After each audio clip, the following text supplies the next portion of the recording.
I'm here today to roast a liar, a thief, a crook, a moron, and an abuser of animals. This man's incompetence has helped set the United States up for bankruptcy and a second Great Depression. That man, or should I say that piece of garbage, is former Federal Reserve Chairman Alan Greenspan, a.k.a. Easy Al. Alan Greenspan was born, or should I say he tumbled out his mama's butt back in 1926. Alan Greenspan was such an ugly baby, the doctor delivering baby Alan smacked himself for not pushing baby Alan back into his mama. Alan Greenspan's father was disappointed because he had been hoping for a boy, not a gargoyle. Baby Alan was so ugly his parents were charged with crimes against humanity for bringing baby Alan out in public without having his face covered. Ugliness followed little Alan Greenspan into childhood. After Alan Greenspan's first day of kindergarten, his parents were arrested because his hideous face had caused hundreds of cases of hysterical blindness at school. Alan Greenspan was so ugly as a child that his parents had to put a dog mask on him just to get the family dog to play with him. Alan Greenspan was so ugly that his parents could never find a babysitter.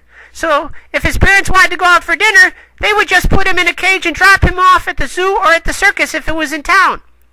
Ugliness followed Alan Greenspan into his college years. When Alan Greenspan was in college, he asked out on a date the bearded lady from the circus freak show. And to no one's surprise, she laughed and turned him down. Did you know the term butterface originated the first time someone photoshopped Alan Greenspan's head onto Pamela Anderson's body?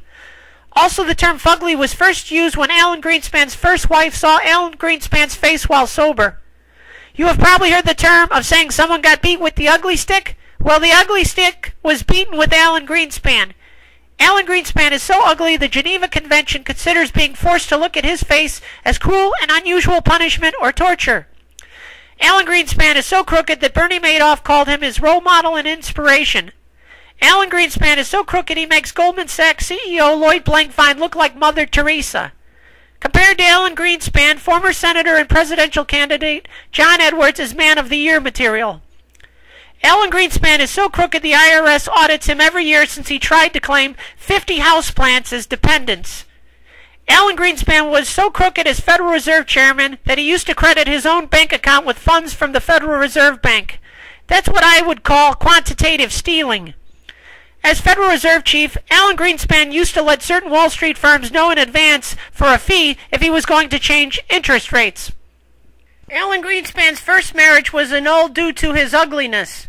His second marriage was made possible because he used his position as Federal Reserve Chief to credit his fiancée's account with millions of dollars from the Federal Reserve Bank. I guess you can say money can buy you love. You would probably think that Alan Greenspan was one of the world's oldest virgins, but that is not the case. You see, one summer as a teenager, Alan Greenspan went to stay with his aunt and uncle on their sheep farm. Let's just say Alan Greenspan really liked the sheep even though they didn't like him back. A worker on the farm said he saw sheep on dozens of occasions that summer appear to be committing suicide by running into the barbed wire fencing and thrashing around till they bled to death. No doubt they were mentally scarred from being raped by young Alan Greenspan. Hey, where was PETA when you really needed them? Now let's look at Alan Greenspan's accomplishments. He contributed to the savings and loan crisis in the late 80s and early 90s by telling bank regulators not to worry about risky junk bonds. Alan Greenspan also helped create the tech stock bubble, which burst early in 2000, causing a stock market crash and a long recession.